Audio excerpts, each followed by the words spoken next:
Hello friends, and welcome to Figure Study, where I'm not exactly doing a revisit of a figure I've looked at before, because this is technically not the same figure, but it's close enough, so I kind of feel like I'm redoing it, which is good because that video was terrible. Or in other words, we're looking at Transformers Adventure TAV36 Fracture.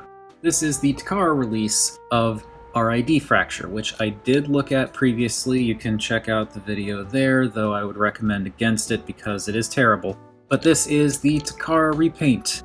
The reason I got this is, well, two reasons mainly. One, Fracture is actually a really darn good figure. I think I said this in the original video, but he might be one of the best official Transformers motorcycle figures that we've ever gotten, or at least that I've ever encountered. Two, I like this paint scheme better, and I'll get into that more in a minute. And three, I got him off of eBay for an incredibly good price, like basically what it would have cost to get the original figure back in the day. So yeah, I kind of couldn't resist. So with that out of the way, we are going to take a look at Transformers Adventure Fracture, and it's basically RID Fracture. It's the same exact figure, it's just a different paint scheme, but I really like what they did with the paint here. I have not watched enough of Robots in Disguise, the newer Robots in Disguise, not the 2001 version, and I have not looked up any reference photos, so I don't know how accurate or inaccurate this paint scheme is. I just know it's better, because there's more of it. Things like the red detailing inside the wheels, some additional red detailing along here. I believe there's more detailing in the bike face, if you want to call it that. Definitely more detailing around the sides and along the back here. Some more up here that actually reads as taillights. So yeah, the paint scheme on this is way better than the original. I went back and rewatched that original video that I made on RID Fracture. Again, so bad. But I did notice that there were different tones of purple in that figure, and here there are definitely two distinct tones, but here it's like intentional. It's not like they didn't color match. The purple is pretty much consistent all the way through the main body of the motorcycle, and then you just have these bits here, here, and up here that are that darker purple. But it's like a very obviously intentional darker purple, and that works so much better. This is an amazing figure, especially considering what it is, for something that turns into a motorcycle. Like, this motorcycle is not perfect, but it's pretty darn great. It's that kind of chopper style with like the most of the bike kind of in the back and just this really long extended wheel strut in the front. It's a little bit stumpy, definitely a little thick up here, but again, for what it is and for how it transforms, Fracture balls up really nicely into the main body of the motorcycle, and then you get this nice wheel in front. And I love the colors on this. It's nice having something both simple and complex. The primary color obviously being this shade of purple, but then you've got some much darker purple accents, which complement it extremely nicely. And then you also have silver and black, which pretty much go with anything, and then these nice little red highlights everywhere that kind of make it feel like evil lights all over the place, which is probably the case, because, you know, Decepticon.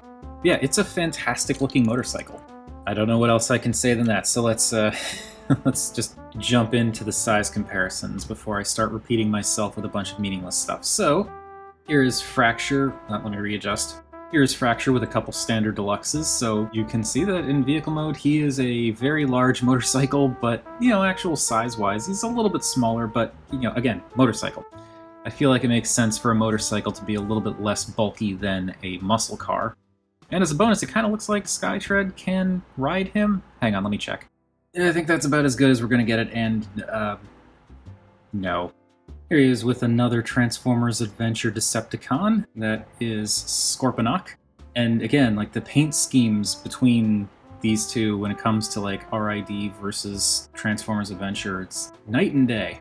And here's the chicken motorcycle with the duck tank. Oh, and just because, I'll peg on his little weapon thing real quick so you can see what that looks like, and it ruins it. This gives him this extremely large exhaust pipe that kind of gets in the way of everything.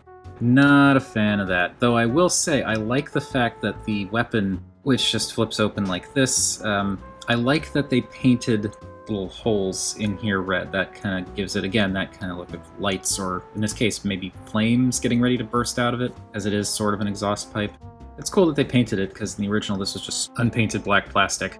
But anyway, that is going to do it for the motorcycle mode, so let us transform Fracture into his equally impressive, let's say, robot mode.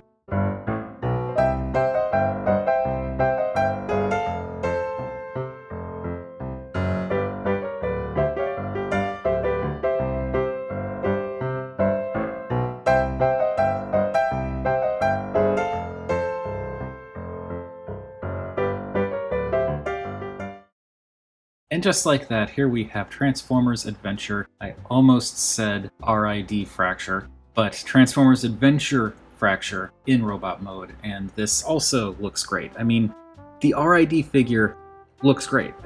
I said it before, I love how you've got this really surprisingly well done motorcycle mode that opens up, and pretty much just the entire back portion of the motorcycle is a balled up robot, and the entire front section is just kibble along the back. So it's really impressive how all of that unfolds and unfurls into this rather skinny but still imposing looking robot. I think Fracture's design is really cool, but I particularly like what they ended up doing with the colors for this figure in particular. Because again, in the original figure, the coloring was a lot different. There are some similarities, but there are some major differences in the chest. The shoulders have silver instead of this dark purple, and there's definitely less red and less detailing along the sides of the arms. The details that get me the most with this particular mode is the dark purple in the shoulders, which is really like the contrast between the regular, more common lighter purple and the darker purple.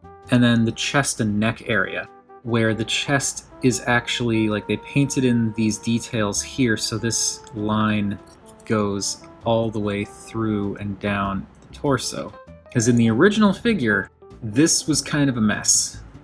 It was just kind of blocky, things were separated weird. Here, the color scheme, the details kind of travel through that joint that transforms, making it look so much better. And I also like the fact that the neck is painted in that kind of metallic-y black color, because in the original it just wasn't painted, and this just really helps to separate the head out a little bit better. And it highlights the contours of the head itself a lot better, which we'll look at in more detail in a second. I'm still amazed. It's been years, and I'm still very much impressed by Fracture's figure. It's simple, and it's from a simpler line, but they did so much good with it. The articulation's pretty darn good, you know? He's got like the ball-jointed hips, thigh swivels, feet that actually move. The arms have like the standard articulation that you expect. He can turn his head. About the only thing he can't do is move his waist or tilt his ankles, but where would that get him with these wheel chunks there? Incidentally, these wheels also have the red painted on the insides there. I know I keep saying it, but like, this is one of the older and for kids, even though they're all for kids, toy lines, but it's better than a lot of the stuff that we're getting now. Fracture is better than he has any right to be, basically. I'm okay with that. It's just really surprising. I dig the kind of slim but harsh angled look to all of his limbs, like the fact that he's got these very kind of 80s angular style boots, or legs, really. Even his hips like have these little jutting forward bits that don't really seem to need to be there, just adds a little bit more angularness to him. He's got these thin, spindly arms, but they work with the spindly legs, and I love how the shoulders are like these big shoulder pods that just have all these spikes coming off of them, and the spikes are nicely painted. His head is very much the Chicken Man look. It's what Fracture looked like. I'm unsure if the comb up here needs to be painted or not, but I still like how it looks, and again, I love how having the neck painted in black really brings out the shape of that head and how, I guess, somewhat irregular it is, and how kind of the jawline kind of juts out, or in this case, and then comes back in and around until you kind of get back to the top of the head, the back of the head. It's an interesting shape. He's got a very, despite being somewhat static, he can only look left and right, and he's got this really long neck and tiny head. It's a very dynamic head sculpt. And the coloration is really nice too. It's that silver and red, very simple, very to the point, but It contrasts with the purple nicely, and having that black there just helps to break things up a little bit more, and it looks great. As for his weapon, here it is. He can hold it like this, like it's a club. He can loosely but still hold it like this, like it's a gun, or if you really want, like this. I did not realize that, but apparently you can totally peg his weapon into the little pinhole on his wheel there, so you can store his weapon. That's cool. But yeah, just for the sake of why the heck not, let's give this to him like it's some kind of gun. Anyway, yeah, Fracture, very cool figure. Kind of a standard RID thing, but he gets the job done. Here he is with a couple of other deluxes, and while he is from, the simpler for kids line, he's thinner, he's less bulky, he's lighter. He is pretty much the same height as the other standard deluxes we've got here. Here he is, move him in a bit. Here he is with his other Transformers Adventure glow-up buddy, and that is Scorponok. And here he is with the Duck Tank. And that is going to do it for, alright, did it again. That's going to do it for Transformers Adventure Fracture.